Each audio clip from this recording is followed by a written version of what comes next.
Haleluya. Shalom, saudaraku yang terkasih di dalam Tuhan kita Yesus Kristus.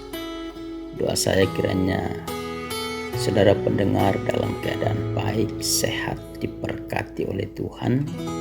Segala apapun yang engkau kerjakan, Tuhan buat berhasil, dan engkau hidup di dalam keadaan yang baik seperti yang telah Tuhan janjikan untuk setiap orang yang percaya dan berharap kepadanya.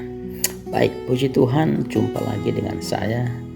Dalam renungan kali ini kita akan melihat satu bagian firman Tuhan yang terdapat dalam Matius pasal 12 ayat 20-21. Demikian firman Tuhan, bulu yang patah terkulai tidak akan diputuskannya, dan sumbu yang pudar nyalanya tidak akan dipadamkannya, sampai ia menjadikan hukum itu menang, dan padanya lah bangsa-bangsa akan berharap.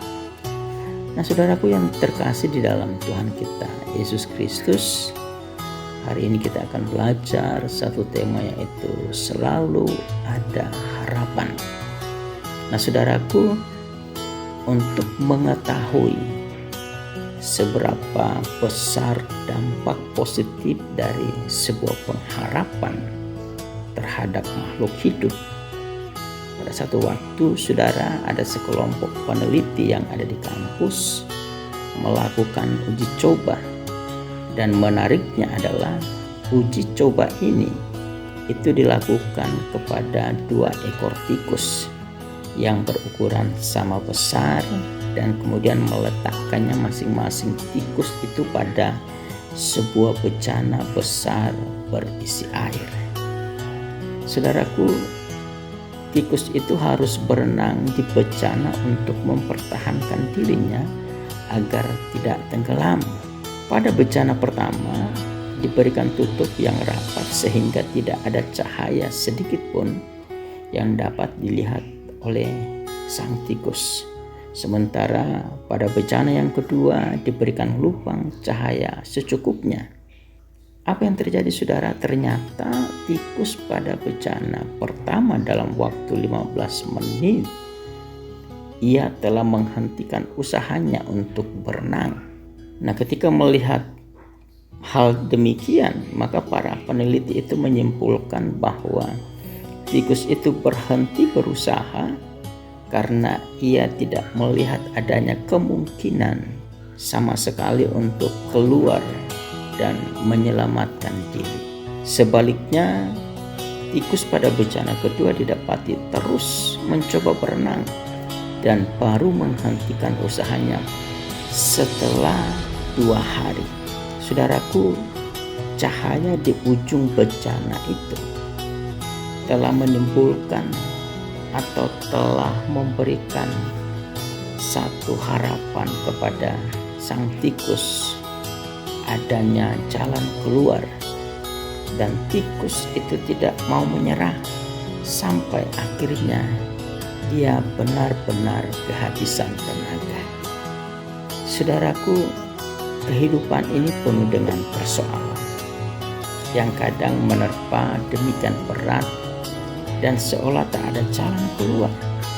Orang yang tidak melihat adanya harapan sama sekali untuk selamat biasanya akan segera depresi, bahkan memilih untuk bunuh diri. Namun orang yang tahu masih ada harapan untuk menang dalam pergumulannya biasanya akan tetap kuat dan tetap bersemangat. Saudaraku, Yesaya telah menubuatkan kedatangan Sang Mesias. Dia adalah pribadi tempat bangsa-bangsa akan berharap. Mereka yang letih lesu, mereka yang berbeban berat akan menemukan pengharapan yang baru. Bulu yang patah terkulai akan ditegakkan, dan sumbu yang pudar akan dikobarkan.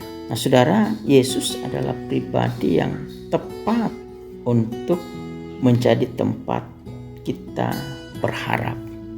Jika saudara hidup di dalam Kristus, memiliki satu keyakinan yang sungguh akan pertolongannya, maka saudara punya pengharapan untuk meraih kemenangan dalam peperangan hidup ini. Ingatlah bahwa selalu ada harapan di dalam setiap kehidupan orang yang percaya kepada Yesus, dan pengharapan itu tidak mengecewakan. Dalam Roma pasal 5 ayat 5 bagian A. Teruslah berjuang tanpa pernah kehilangan semangat, karena tidak seperti tikus dalam percobaan kedua yang hanya punya harapan semu. Saudara dan saya punya harapan yang teguh akan kemenangan di ujung perjalanan kehidupan kita. Tetaplah bertahan dalam iman, teruslah berjuang dalam pengharapan, karena mahkota kemenangan dan kehidupan telah disediakan bagi mereka yang menang dalam perlombaan iman. Puji Tuhan, biarlah kiranya renungan hari ini boleh menjadi berkat bagi saudara pendengar sekalian. Tuhan Yesus memberkati. Shalom.